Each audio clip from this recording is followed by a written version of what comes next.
on U.S. soil that's now having worldwide implications. The Marine Corps has now issued a 2-day pause in operations for all aircraft to discuss safety. That's more than 1,000 planes and helicopters all across the globe.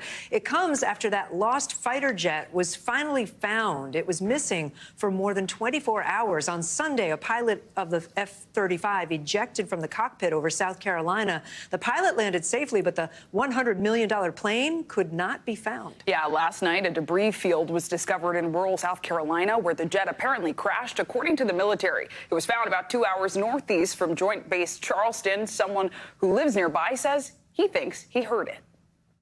When I heard the plane coming across, I said, this plane is mighty low. And I heard boom. NBC News correspondent Courtney Cubey has more details for us. So, Courtney, now that they've found the debris, are we any closer to finding out what happened?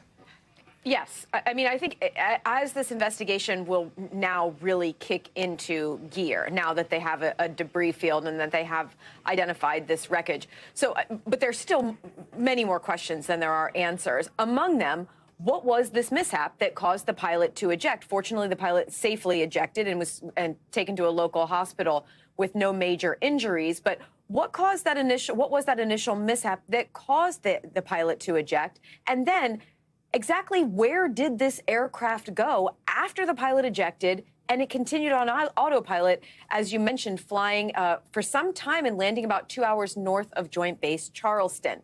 Another big question remains, exactly why couldn't the U.S. military communicate with this aircraft or track it after the pilot ejected and it continued to fly?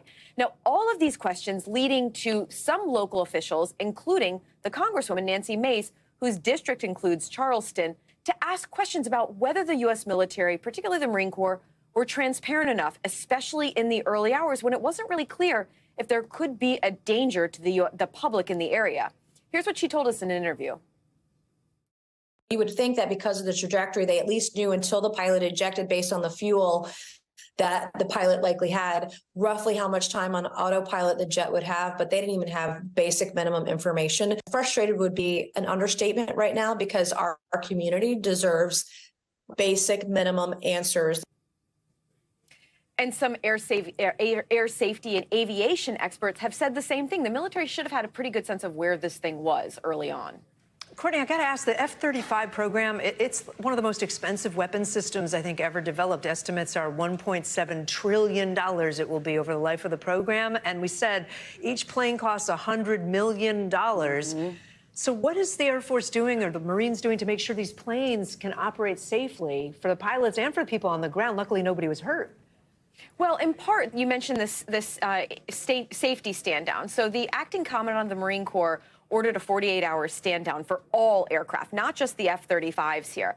And that is to look at whether there's any sort of a link between several recent incidents. Now, fortunately, the F-35 incident, while it's certainly a mystery, there are no reports of any injuries or any deaths because of this aircraft crash.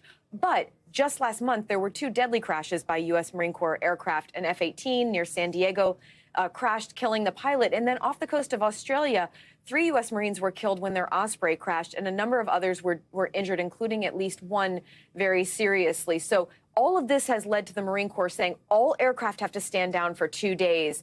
The goal here is to see if there is any thread here that may indicate why they've had a string of mishaps in such a short period of time. Courtney Cubey covers the Pentagon for us. Thank you.